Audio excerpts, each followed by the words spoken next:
For our gospel reading, we will read the Passion of the Christ, which begins in John's Gospel, chapter 18, and goes through chapter 19, verse 42.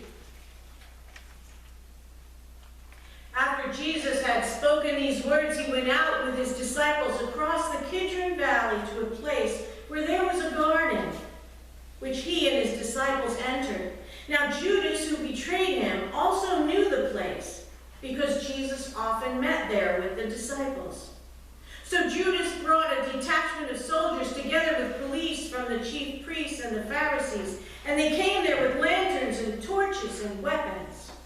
Then Jesus, knowing all that was to happen to him, came forward and asked them, "Who are you looking for?" They answered, "Jesus of Nazareth." Jesus replied, "I am he." Judas, who betrayed him, was standing with them. And when Jesus said to them, "I am he," they stepped back and fell to the ground. Again he asked them, "Whom are you looking for?"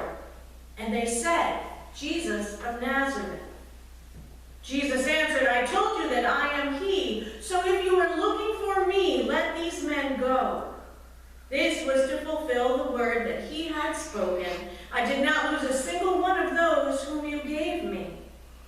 Then Simon Peter, who had a sword, drew it, struck the high priest's slave, and cut off his right ear. The slave's name was Malchus. Jesus said to Peter, "Put your sword back into its sheath. Am I not to drink the cup that the Father has given me?"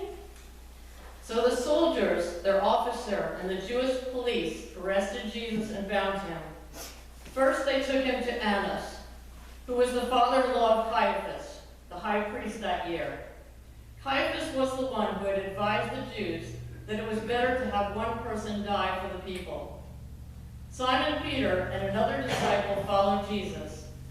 Since that disciple was known to the high priest, he went with Jesus into the courtyard of the high priest, but Peter was standing outside at the gate. So the other disciple, who was known to the high priest, went out, spoke to the woman who guarded the gate, and brought Peter in. The woman said to Peter, "You are not also one of this man's disciples, are you?" He said, "I am not." Now the slaves and police had made a charcoal fire because it was cold, and they were standing around it and warming themselves. Peter also was standing with them and warming himself. Then the high priest questioned Jesus about his disciples and about his teaching. Jesus answered, "I have spoken openly to the world. I have always taught in synagogues and in the temple, where all the Jews come together. I have said nothing in secret. Why do you ask me? Ask those who heard what I said to them. They know what I said." When he had said this, one of the police standing nearby struck Jesus on the face, saying, "Is that how you answer the high priest?" Jesus answered, "If I have spoken wrongly, testify to the wrong. But if I have spoken rightly, why do you strike me?" Then Annas sent him bound to Caiaphas, the high priest. Now Simon Peter was standing and warming himself. They asked him, "You are not also one of his disciples, are you?" He denied it and said, "I am not." One of the slaves of the high priest, a relative of the man whose ear Peter had cut off, asked, "Did I not see you in the garden with him?" Again Peter denied it. And at that moment the cock crowed. Then they took Jesus from Caiaphas to Pilate's headquarters. It was early in the morning. They themselves did not enter the headquarters, so as to avoid ritual defilement and to be able to eat the Passover. So Pilate went out to them and said, "What accusation do you bring against this man?" They answered, "If this man were not a criminal, we would not have handed him over to you." Pilate said to them, "Take him yourselves and judge him according to your law."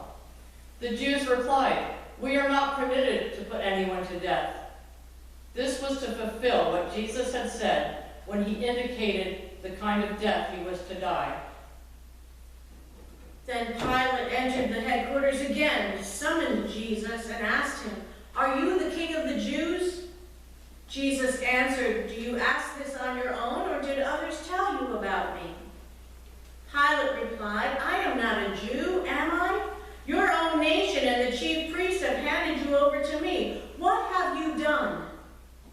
Jesus answered, "My kingdom is not from this world. If my kingdom were from this world, my followers would be fighting to keep me from being handed over to the Jews. But as it is, my kingdom is not from here." Pilate asked him, "So you are a king?" Jesus answered, "You say that I am a king.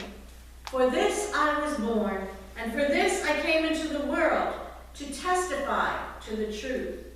Everyone who belongs to the truth listens to my voice." Pilate asked him, "What is truth?" After he had said this, he went out to the Jews again and told them, "I find no case against him. But you have a custom that I release someone for you at the Passover. Do you want me to release for you the King of the Jews?" They shouted in reply, "Not this man, but Barabbas." Now Barabbas was a bandit. Then Pilate took Jesus and had him flogged. And the soldiers wove a crown of thorns and put it on his head. And they dressed him in a purple robe. They kept coming up to him saying, "Hail, King of the Jews," and striking him on the face. Pilate went out again and said to them, "Look, I am bringing him out to you, to let you know that I find no case against him." So Jesus came out wearing the crown of thorns and the purple robe. Pilate said to them, "Here is the man." When the chief priests and the police saw him, they shouted, "Crucify him! Crucify him!" Pilate said to them, "Take him yourselves and crucify him. I find no case against him." The Jews answered him, "We have a law, and according to that law he ought to die, because he has claimed to be the Son of God." Now when Pilate heard this, he was more afraid than ever. He entered his headquarters again and asked Jesus, "Where are you from?" But Jesus gave him no answer. Pilate therefore said to him, "Do you refuse to speak to me? Do you not know that I have power to release you and power to crucify you?" Jesus answered him, "You would have no power over me unless it had been given to you from above. Therefore the one who handed me over to you is guilty of a greater sin." From then on, Pilate tried to release him, but the Jews cried out, "If you release this man, you are no friend of the emperor. Everyone who claims to be a king sets himself against the emperor."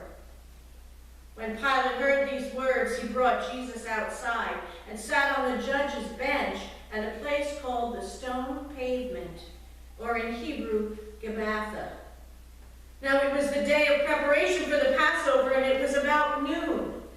He said to the Jews, "Here is your king."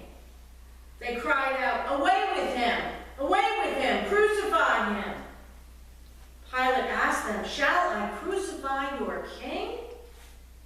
The chief priests answered, "We have no king but the emperor." Then he handed him over to them to be crucified.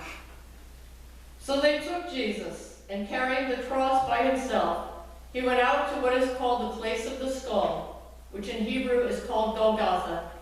There they crucified him, and with him 2 others, one on either side, with Jesus between them. Pilate also had an inscription written and put on the cross.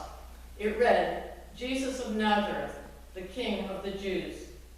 Many of the Jews read this inscription, because the place where Jesus was crucified was near the city, and it was written in Hebrew, in Latin, and in Greek.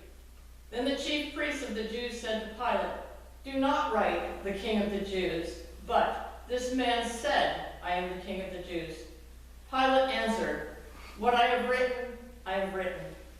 When the soldiers had crucified Jesus, they took his clothes and divided them into 4 parts, one for each soldier. They also took his tunic. Now the tunic was seamless, woven in one place from the top.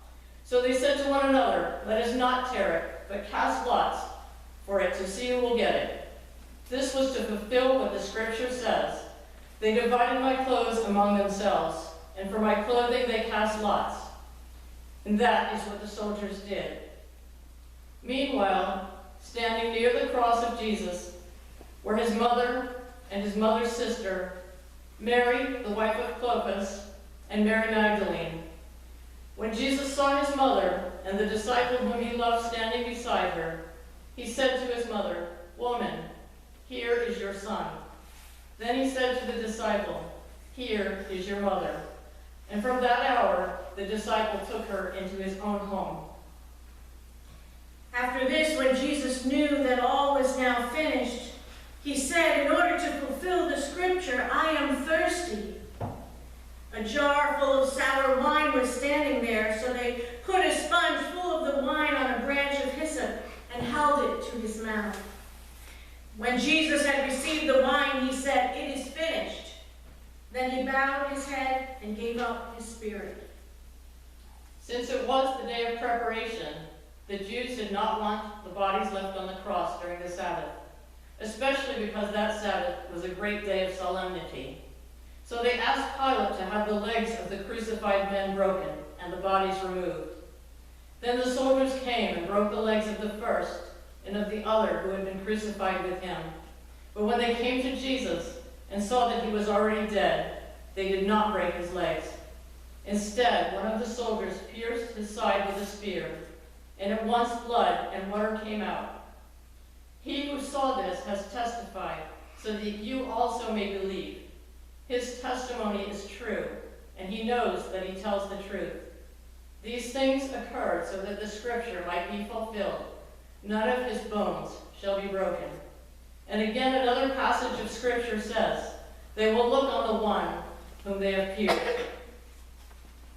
After these things, Joseph of Arimathea, who was a disciple of Jesus, though a secret one because of his fear of the Jews, asked Pilate to let him take away the body of Jesus.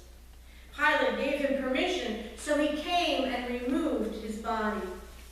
Nicodemus, who had at first come to Jesus by night, also came, bringing a mixture of myrrh and aloes weighing about 100 pounds. They took the body of Jesus and wrapped it with the spices in linen cloths, according to the burial custom of the Jews.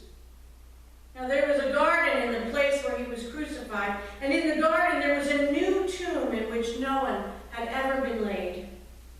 And so because it was the Jewish day of preparation, and the tomb was nearby, they laid Jesus there.